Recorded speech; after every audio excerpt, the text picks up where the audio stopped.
Question posed by Ishfaq Bashir. Assalamu alaikum. Wa alaikum assalam wa barakatuh. Ishfaq from Kashmir. Why Muslim countries not unite against Israel? That's a very good question. But that question should not be posed to me. It should be posed to the leaders of the country. If you heard my talk on the 15-point action plan for the Muslim Ummah in relation to Palestine. And my last 2 points, I mentioned that if all the Muslim countries unite and if they stand unitedly, then inshallah no non-Muslim will try and interfere with us.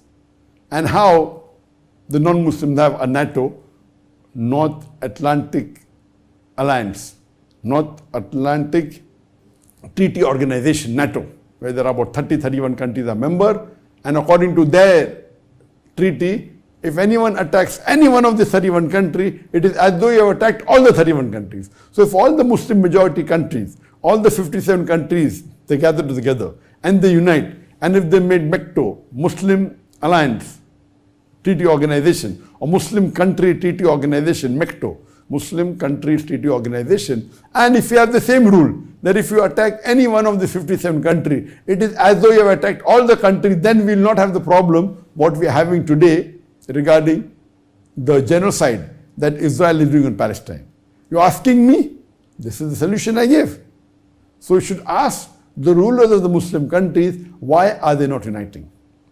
And we have to realize that I'm aware that the non-Muslims have got a lot of arms and ammunition, they have got nuclear power, they have got wealth, they have got the military, but we fail to realize that we have Allah with us. And Allah with us is more important than all the power that they have.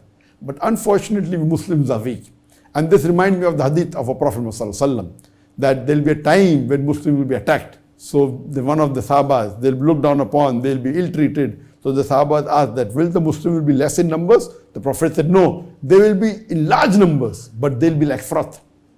Froth, large in number, but useless. They'll not be united. Allah says in the Quran in Surah Imran chapter 3 verse 103, وَاعْتَصِمُوا بِحَبْلِ اللَّهِ جَمِيعًا وَلَا تَفَرَّقُوا. Hold strongly to the rope of Allah and be not divided. So my solution that to have these problems what is having, see anything, imagine if Israel was alone and if Muslim Palestinians were alone fighting them, inshallah they would have won them lock, stock and barrel. Even though they are very weak, they are less equipped. But if it's a war only between Israel and Palestine, I'm sure that the Muslims, even if they are less equipped, even if they have lesser army, lesser equipment, yet according to me, they will win them lock, stock and barrel. But you have the huge superpowers in the world, America supporting them. You have UK supporting them. And what are the Muslim countries doing? Nothing. It's a shame on us that imagine all the superpowers are gathering together and they're attacking a Muslim country who gave refuge to the Jews, inviting them to stay, and now they're kicking them out of the house, and these people who are terrorists are now calling the Muslim Palestinians the terrorists. And what are we doing? Nothing. So we Muslims should unite, and there are alliances you can do, and Prophet did alliance. If we want to do alliance, surely the Muslim countries get together and do alliance with Russia or with China. If Muslim countries join hands with Russia and China and then make an alliance, I'm sure none of these non-Muslim countries like USA, like UK, like France, they have history. UK has a history, and France and Germany, they have a history that they ruled about 2/3 of the world. They came and they ruled India, they came and they ruled Malaysia, many countries in the world. They have a habit of interfering with other people and they say, we are doing it for the benefit. So what we should do, we should join hands, make alliance with countries like Russia, like country like China, and have an alliance. Allah has given us the black gold. We have control of the petrol. So if the Muslim countries get together, and we know the major oil producing countries are Muslim. The major export of the oil is Muslim. And oil is required even for weaponry, even for fighting. If all the Muslim countries get together, Allah has given us the resources. Palm oil, 90% of the palm oil is with Indonesia and Malaysia.